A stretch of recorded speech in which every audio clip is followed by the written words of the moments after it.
What's up, guys? Chris with Croft CNC here. Uh, got the awesome Ray-Ban prescription glasses on today. A little brighter than what my brain can take today, so had to bust out the cool glasses. um, no, so wanted to go live and show you guys how I mount gantries. Um, and I use a scaffold system. So whenever you guys are using bigger gantries and they're already together and stuff, um, you can use the scaffolding method. And basically, all that is I'm going to turn my camera around. Let's see here: settings, camera, back camera, done. Okay. Um, so scaffolding is nothing more than building up a scaffold stack to support the gantry so that I can put this gantry on by myself. And so basically what I do is I keep car jacks whenever we junk a car, whenever uh, I go to the junkyard and I see a good car jack, I'll take it. And this one has a nice big solid base on it. Okay, it's hydraulic instead of just a regular corkscrew style. Um, and I like it because it's pretty low profile for a hydraulic jack. So what I do is I put the gantry up onto the scaffold stack, which lifts the gantry plates above where the linear bearings are at. Okay. Um, and then I put my jack on the inside rail. That's why I have this spaced in. I put that in there, and I'll actually uh, kind of line up one side very close, and I'll use the jack to fine adjust it up and down. Then I'll take my other jack and do the same thing on the other side. And that allows me as a one man show to line up the gantry pretty close. And then I can use shim stock or wedge shims to start getting the bearing bolts in. Okay, the linear bearing blocks have 4 bolts, and that's how I will actually get the first bolt in without stripping it or putting too much pressure on it. And I just build up the scaffolding until that one is in. I'll tighten it. Same thing on the opposite side. I'll get one in and I'll tighten it. Then I'll go back to one of the back bearing bolts and I'll get that in, and I'll do the same thing on the other side. Then I can lower down the car jacks. I can remove my scaffolding if I need to. And if I need to adjust the gantry plate any, I just put my car jack back in there and give it a little nudge up or release the pressure on it to drop it down to get the other screws in. Once you get those in, you're pretty good to go. This gantry made the trek from uh, Pennsylvania to Miami pretty unscathed. We did have one issue. The plastic cover and this corner got pushed, but that's all right because I actually keep these on hand. And I have a few of them already. So I'll just change this out, make sure I get the plastic cover like the one CNC for Newbie sends. I'll get that changed out, get a new one put on, get the cover on it. And then I'll actually take all of my wiring and run it over, and I should be good to go with no issues. Um, and then from there, I will put um, my drag chain uh, bracket on over on that side. I'll put the controller on. Um, and then what I'll do is I'll actually go through at each one of the points I'll do the protractor again, and I'll tighten all my cross braces to a plumb level and square finish tightness. And I'm ready to run code on this. I'll do my test run for 24 hours, which is what CNC for Newbies does on all of their prototype machines. They do multiple days of testing at different speeds for 24 hours at a time. Um, you know, I don't know what too many other companies do in terms of quality control for testing out speeds and missteps and stuff like that when they write a profile, or if they just get it close and depend on you to do it. But that's something you guys have to really really make sure that you're doing for the fact that you're pushing your machine the best that it can be and the fastest that it can be. Um, so I'm going to get this all wrapped up. Um, Once I get it all wrapped up, I'm actually going to come through.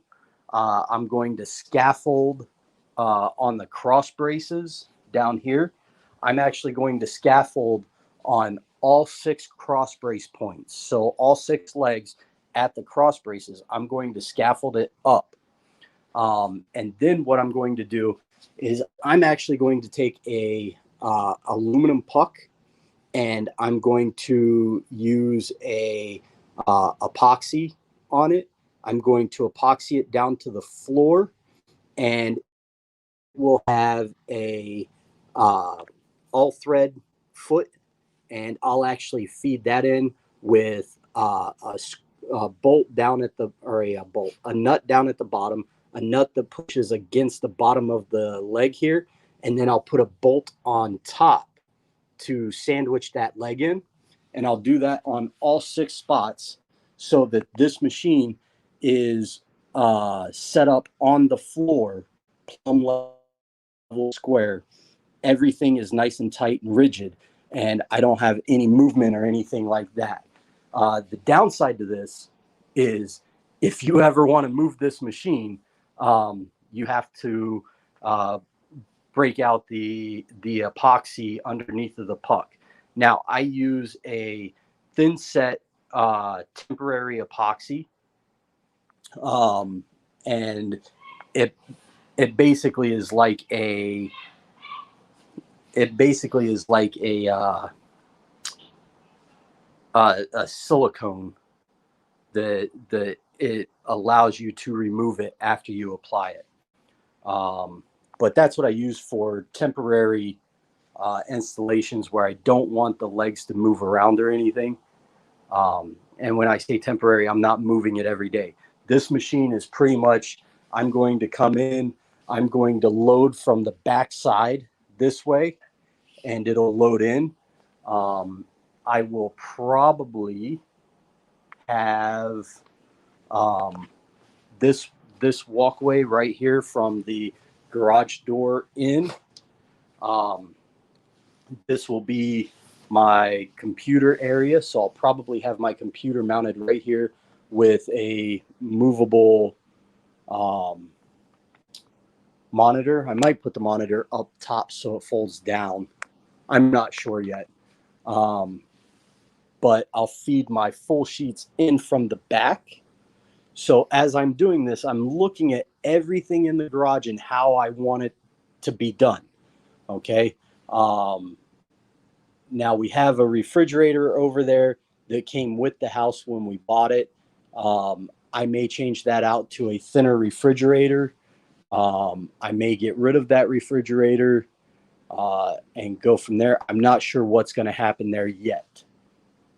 But basically what's going to happen, we're going to have our miter saw station here.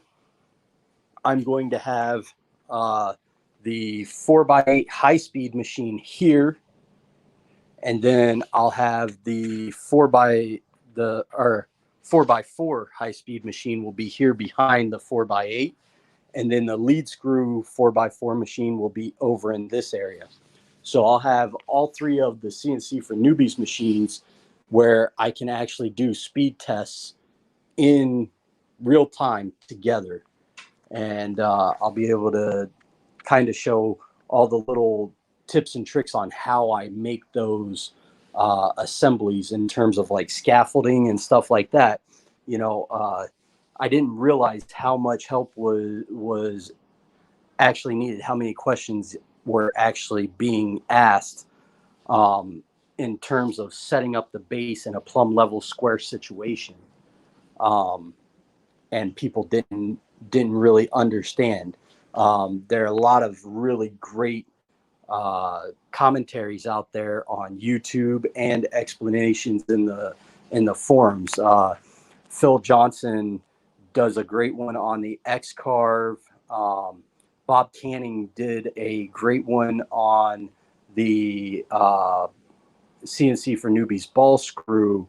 I'm trying to think. There is a gentleman, and sir, if you are out there watching this, I apologize, but you did a great one on the Shape Oko.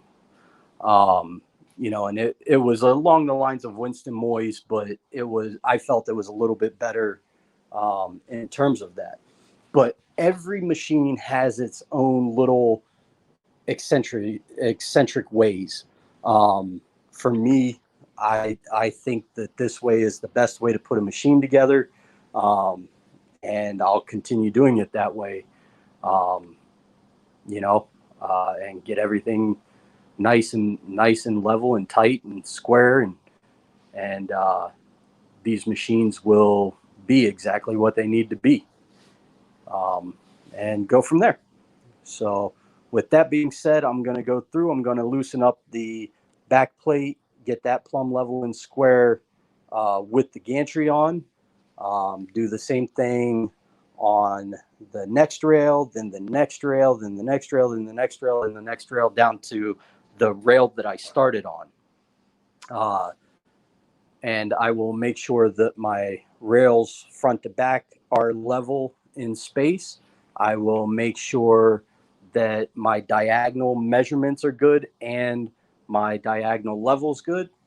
And whenever I trim that, I shouldn't have any problems, because once I get all this squared away, that's still all looped down. But once I get this base squared away with the gantry on, I then go through and I adjust my gantry also. And that's going to be some more videos here later. But for right now, I mean, I think I got everything squared away that I want to get squared away, and kind of giving you quick videos documenting what we're doing and why we're doing it and how we're doing it. So you guys that are putting all these different machines together, you guys have a good idea of what you can actually do and how you can actually do it. Like I said, I started basically this rail to get some semblance of a zero, but I really concentrated on this point because this is my X0, Y0 corner. So I really wanted to build off of this corner and make sure that as I went around in a rectangle, I had everything squared, plumb, level, to space.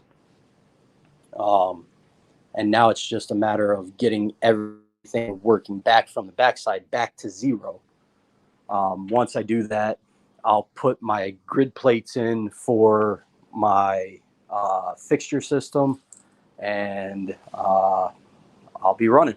So, and then we'll put together the high-speed new carve next, and then we'll put together the lead screw new carve over on this side. So those two machines will be next to each other, and then this one will be running here. All right, later, guys.